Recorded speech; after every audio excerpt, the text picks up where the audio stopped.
6 tracks lañ doon déglu sur 20 heures donc boo leen gisee Superman ñu xool ci suuf ñu gis ku wér xam sa bopp ku ne xam na ni c'était en 1998. muy grand Laika su dul woon Laika ku wér xam sa bopp bu Rapadio bi génnoon en 1998 Mr Ken bee toog fee du ko génn donc ñu may leen loxo ñu ñaan ñëpp. maa ngi remercier bu baax initiative bi maa ngi remercier aussi Lamay Sène di remercier Ada di remercier Boras mais di remercier bu baax a baax kii nga xam ne moo tax ba Fitna Production.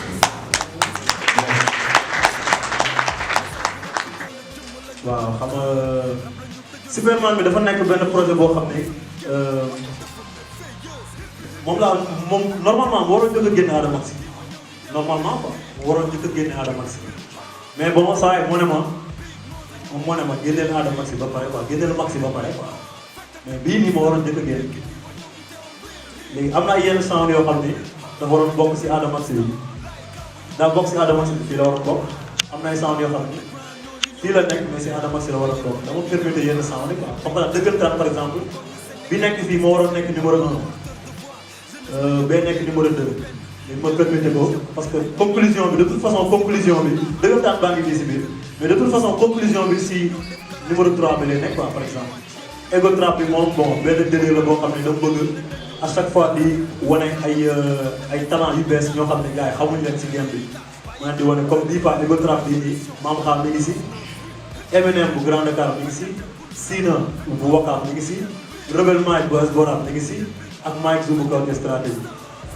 am na tamit ay featuring Obi Médecin sound boobu bi ma ko bindee ba pare moom laa jëkk xaar mooy rap commandement bi rap commandement bi boobu inspiration bi ñu ngi jógee mooy dafa am ñi may suivre si Facebook xam nañ dafa am ay genre post yu may def mooy ñu ndékki benn jour dama def sama benn ñu ndékki quoi en fait après moo tax may wax ne par exemple benn xale booy rappeur quoi boo xam ne booy rappeur buy door a commencé dafa am 6 affaires yoo xam ne 5 affaires yoo xam ne war na ko mën a moytu quoi ma bind ko moo laa moor gën moom ma bind ne ma saa lii def ko texte maanaam texte bi bokk idée bi si moo laa moor gën la jóge quoi xam naa ne fàtte na ko sax xam naa ne fàtte na loolu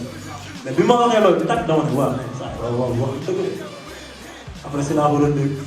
tegal ko boor quoi rap commandement noonu la demee ku wéet xam sa bopp maa ngi jël bitu Dof Ego 2 bi Dof Ego 2 bu di dof moom laa jël teg ko si parce que bëggoon naa bitu Rapadio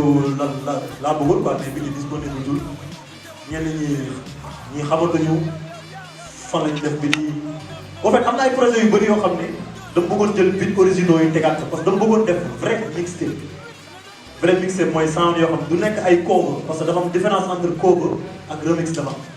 cover mooy nga jël sound jàmbur rabaat ko ni nga waaj rabee wala wayaat ko ni nga waay wayee loolu moo am Sénégal jamono ji man ay remix laa def ak ay remake jël naa sound fukkeen ko suba bi tu fukkeen ko bi tudd sound bi tudd suba remake naa ko tuddee ko sama bos tay la tudd jël naa bu nit dof jël naa benn sound deep dose introduce myself jël naa ko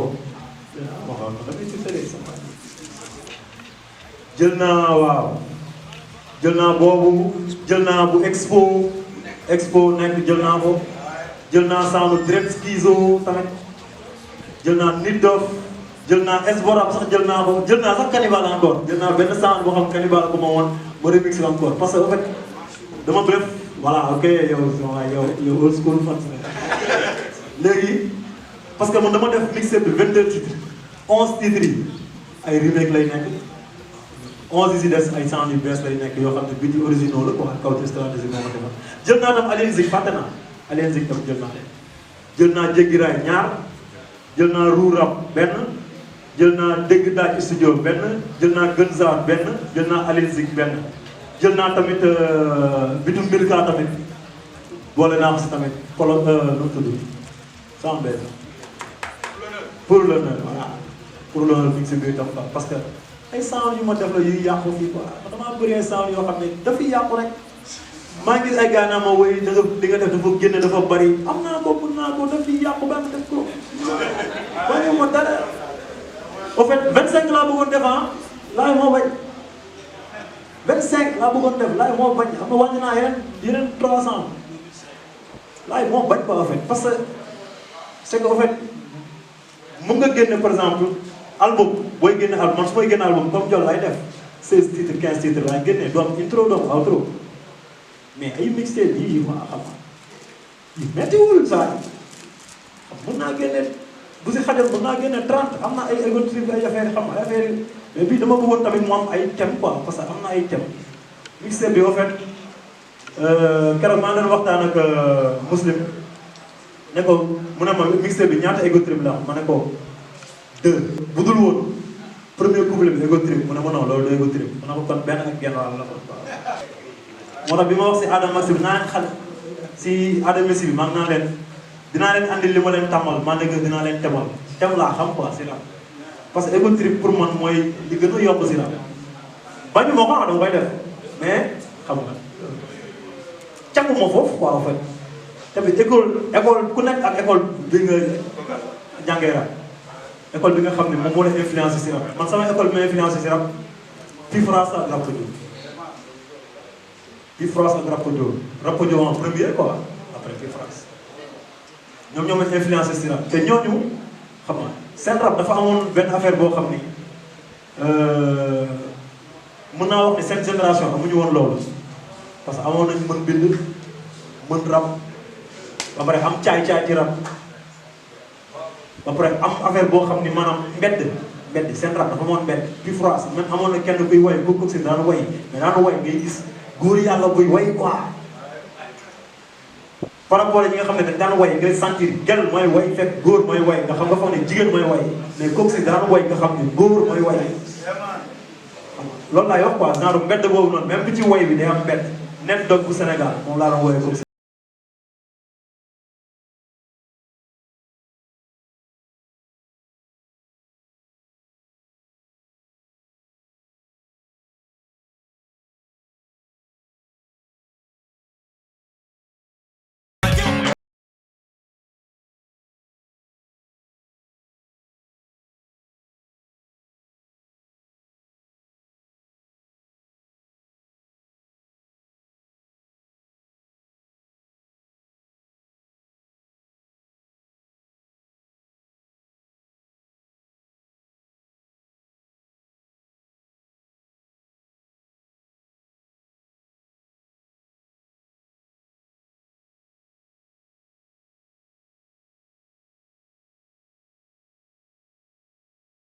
Asalaamaaleykum ñi fi teew ñëpp ok di ziar gars yi fi teew di bëggee Ada Cannibal di bëggee Grand Boras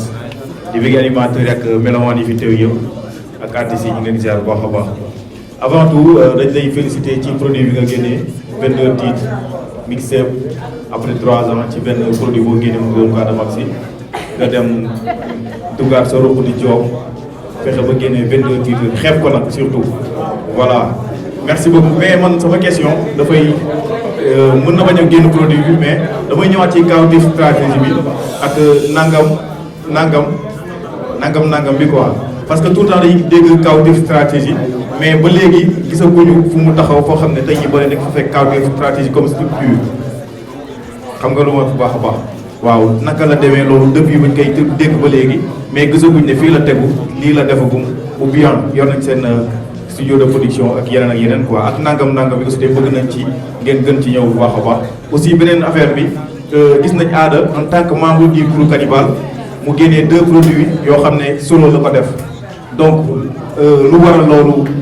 ndax dafa am Cannibal loo xam da koy waajal ou bien Grand Boras dafa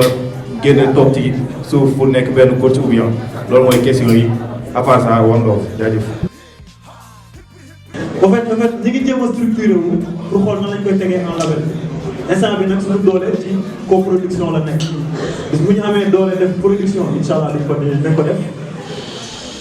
bu ñu amee tamit doole pour teg studio loolu tam projet la quoi en fait ñi ngi si tamit ñi ngi si projet teg studio Kawtef stratégie def ko label carrément quoi en fait waaw vraiment di def sunu parce que am nañ ay gars yoo xam ne proposé nañu job ak counter stratégie en tant que vidéaste am nañu beatmaker am nañ ay gars yoo xam ne pare nañ pour dugal xaalis bu ñu teg si yoon instant bi toog quoi toog jël suñu temps xool na la ñuy defee moo di dese quoi instant parce que instant dafa ay produits yu war a génn Esbora génne nañ seen produit coproduction counter stratégie la man génne naa sama produit coproduction counter stratégie la TNT day génne produit coproduction counter stratégie lay nekk après counter stratégie sax mën na génne produit waaw mën na nekk compilation mën na nekk ñaari nit ñetti nit mën na nekk Cheikh naa sax moom kese léegi deuxième question mooy lu tax ma génne ñaari solo est-ce que dàq ma ko sax est-ce que mi ngi est-ce que sax tasuñu sax ba pare mën na nekk tasuñu yow. loolu tas kay depuis 1990 bon ay bon waa ji mënuñu tas noor moom bu ñu nekkee xale la ba tey bon damay profité ci occasion pour expliquer waale tamit bon Sénégal dafa am ay réalité bon dañ tolloon foo xamante ne nii bon premier album bi ko génne financièrement les choses ne suivent pas comprendre ngeen après nag nit ki faut être réaliste et objectif dans la vie dañuy bokk équipe nga dàq ma football dama lay nangul ne yaa ma dàq football ma jàppale la nga dem maag aada moom la dem même bu ma ko jàngalee ram tey am na toll na foo xam ne ci ram man tollu ma parce que am na liberté wu exercer boo xam ne man amuma ko man je suis contraint par mon travail man dama dawoon rek moom xam aw ma jot mun nañ toog un mois bi gis bi certains même se demande est-ce que maa ngi Sénégal sama nekk moom sama liggéey ba mu tëj loolu ay problème après nag du ma topp sama liggéey ba pénaliser Kanibal wala pénaliser carrière aada wala laay après man lu ma mën a def mooy force ko moom pour mu continuer productivité bi pour que gars yi xam ne ni Kanibal moom fi parce que bu aada génnee wala Cheikh naa génnee Kanibal la ba tey changé wul comprendre après bon sama carrière moo ngi fi parce que bu ma amee temps j'y reviendrai mais instant bi dañu am ay problème yu ñu ëpp doole yoo xamante ni dañuy teg micro.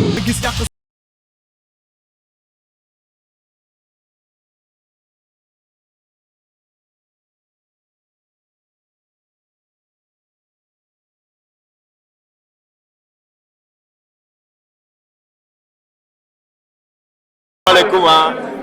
ñi ngi bëggee gars yi nga xam ne actuellement ñu ngi sur Dakar rajo Dakar International dans Air Sénégal avec DJ Bara bu ñuul ngeen koy am ci sa chaîne muy leer nañu cette fois-ci dañ ñëw fii ci Wakam bu ñëwee Wakam am na ku fa dëkk benn Kanfoori bu fa dëkk ñëw fii ci MCU nekk maison des cultures urbaines pour la sortie de sa mixtape Superman moom ngeen di gis nii ci image yi Superman génnee na ko tey le 14 décembre 2018 et l'histoire retiendra que Ada Max génne woon na Superman Ada salaamaaleykum. maaleykum salaam DJ Bara salaamaaleykum auditeurs yi téléspectateurs yi gars yi seetaan yëpp. rajo Dakar International maa ngi nuyu gars yëpp salaamaaleykum Ada Kanibal Superman. ok Ada xam naa dañuy ñëwaat très rapidement ci parcours bi parce que à chaque fois dafa am ñoo xam dañu lay dab bëgg la seetaan tey ñu bëggoon xam ci benn wax bu gàtt rek kan mooy Ada Kanibal Ada Kanibal après Superman bi doo ko yegg si. Ada Kanibal benn gain la bu juddoo Gunaas màggee ñaari tali dëkk Wakam commencé rap en 2000 nekk si benn groupe bu ñu créé bu tudd Kanibal ñu ngi ko créé en 2000 génne suñu premier produit en 2006 benn maxi la Ziz titre underground suñu deuxième produit ñu ngi ko génnee suñu deuxième produit album la ñu ngi tudd le Sénégal ki bañ ñu ngi ko génne en 2010 ma génne sama premier projet solo Ada Maxi benn maxi la en 2015 génnewaat ren ji tey le 14 décembre 2018 sama deuxième produit solo Superman. lan mooy Superman. Superman mooy maanaam benn idéal la quoi idéal maanaam loo xam ni wallu koo xam ni kooku la ñuy woo pour mu wallu waate loolu mooy Superman kookoy Superman. Superman day tekki tamit S bi day tekki tamit maanaam S bi day signifier Sénégal S bi day signifier sama sant maanaam si S bi day signifier maanaam solidarité sincérité lépp mooy nga xam ne qualité bu positif la. day commencé par S bi loolu lay signifier quoi. après 3 ans ce produit bu génn nga ñëw ak benn mixtape de 22 titres Ada 22 titres Ada 22 titres. waaw 22 yi mooy coow li parce que gars yi dañ naan dafa bari mais au fait mënoo gis au fait boo ko tegee ba di ko déglu si nga xam ne bariwul quoi parce que bu fekkee li bari mooy li nga xam ne sound yëpp ay nuroo loolooy bari quoi. parce que mën nga génne 7 titres nit ñi dafa bari parce que sound bu fekkee sound yëpp a nuroo 7 sax dafa bari mais bu fekkee da nga génne 22 titres yoo xam ne benn bokk seeg sa morom ça vraiment mënul bari quoi et puis durée bi format itam na gars yi xam ne format mixtape la am na sound yoo xam ne ay 1 minute lay def am na yoo xam ne 2 minutes lay def am na yoo xam ne xam nga mixtape la quoi en fait. waaw mixtape original mixtape mooy mixtape yi nga xam ne moo daan génn pendant la période golden age maanaam jamono ji rap nekk si diggu dooleem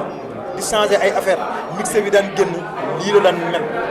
loolu lañ bëgg a andiwaat pas rap bu njëkk boobu noonu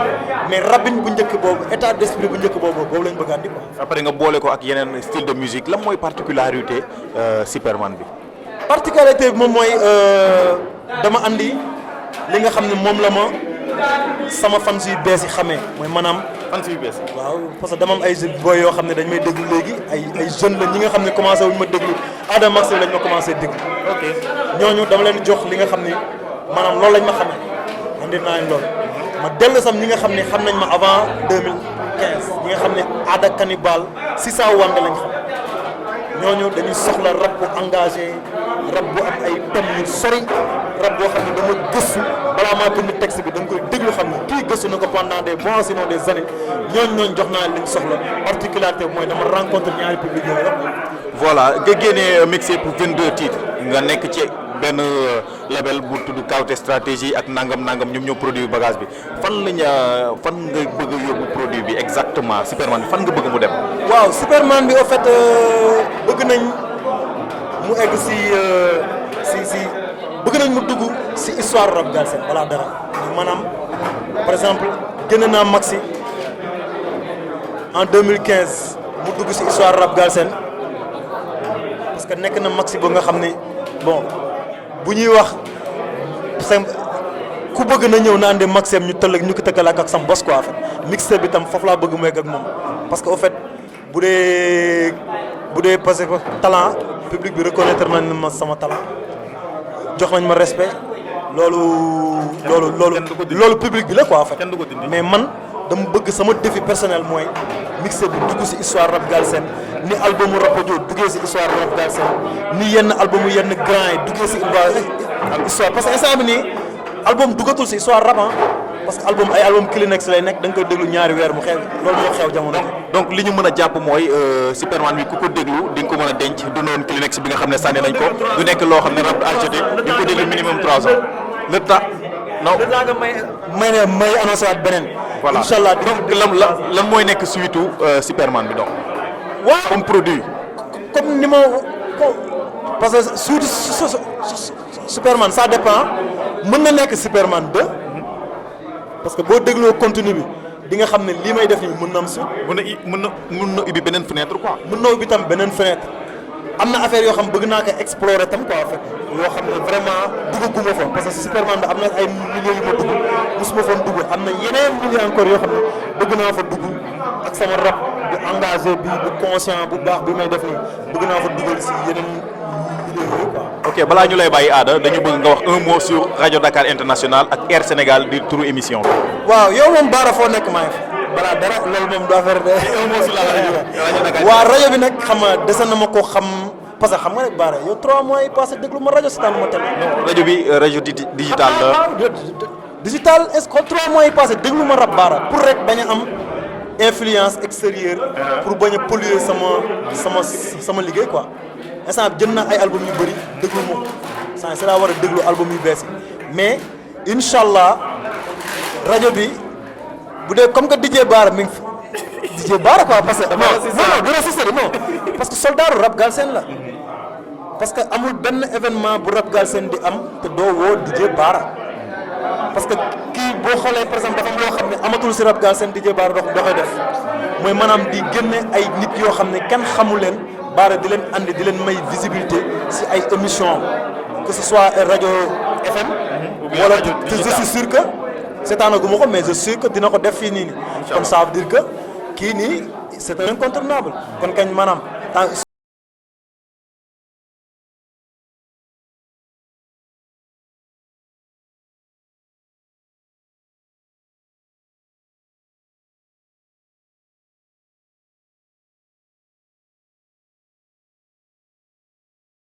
Air Sénégal Superman day naaw aada ñu ngi lay bëggee bu baax a baax di la respect